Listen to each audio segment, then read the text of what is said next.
ತನ್ನ ಪತ್ನಿಗೆ ಮಾಂಗಲ್ಯ ಸರ ಕೊಳ್ಳಲು ಅಂಗಡಿಗೆ ಕೇವಲ 1,000 ರೂಪಾಯಿ ತೆಗೆದುಕೊಂಡು ಬಂದಿದ್ದ ದಂಪತಿಗೆ ಅಂಗಡಿ ಮಾಲೀಕ ಕೇವಲ 20 ರೂಪಾಯಿಗೆ ಮಾಂಗಲ್ಯ ಸರ ನೀಡಿದ ಘಟನೆ ಛತ್ರಪತಿ ಸಂಭಾಜಿನಗರದಲ್ಲಿ ನಡೆದಿದೆ.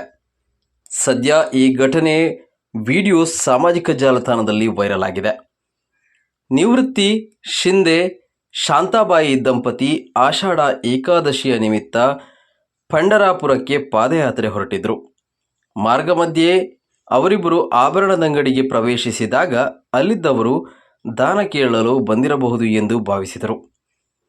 ಮಳಿಗೆ ಪ್ರವೇಶಿಸುತ್ತಿದ್ದಂತೆ ಶಿಂದೆ ಅವರು ತನ್ನ ಮಡದಿಗೆ ಮಂಗಳಸೂತ್ರ ಖರೀದಿಸಲು ಬಂದಿರುವುದಾಗಿ ಅಲ್ಲಿನ ಸಿಬ್ಬಂದಿಗೆ ಹೇಳಿದರು. ಇದು ಅಲ್ಲಿದ್ದವರನ್ನ ಚಕಿತಗೊಳಿಸಿತು. ಅಜ್ಜ ಇಳಿ ವಯಸ್ಸಿನಲ್ಲೂ ತನ್ನ ಪತ್ನಿಯ ಮೇಲೆ ಹೊಂದಿರುವ ಪ್ರೀತಿಗೆ ಮನಸೋತ ಮಳಿಗೆಯ ಮಾಲೀಕ ಅವರನ್ನು ಆತ್ಮೀಯವಾಗಿ ಮಾತನಾಡಿಸಿದರು. ಅವರ ಹಿನ್ನೆಲೆ ವಿಚಾರಿಸಿ ಎಷ್ಟು ಹಣ ತಂದಿದ್ದಾರೆ ಎಂಬುದನ್ನು ತಿಳಿದುಕೊಂಡಿದ್ದರು.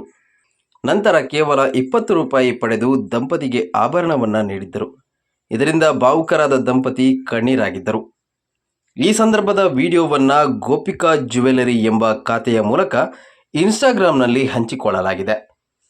20 ಲಕ್ಷಕ್ಕೂ ಹೆಚ್ಚು ಜನ ಈ ವಿಡಿಯೋವನ್ನು ವೀಕ್ಷಿಸಿದ್ದು, ವೃದ್ಧ ತನ್ನ ಪತ್ನಿ ಮೇಲೆ ಹೊಂದಿರುವ ಪ್ರೀತಿಯನ್ನ ಸಾಕಷ್ಟು ಮಂದಿ ಕೊಂಡಾಡಿದ್ದಾರೆ. ಅಂಗಡಿ ಮಾಲೀಕನ ನಡೆಗೆ ಮೆಚ್ಚುಗೆ ವ್ಯಕ್ತಪಡಿಸಿದ್ದಾರೆ.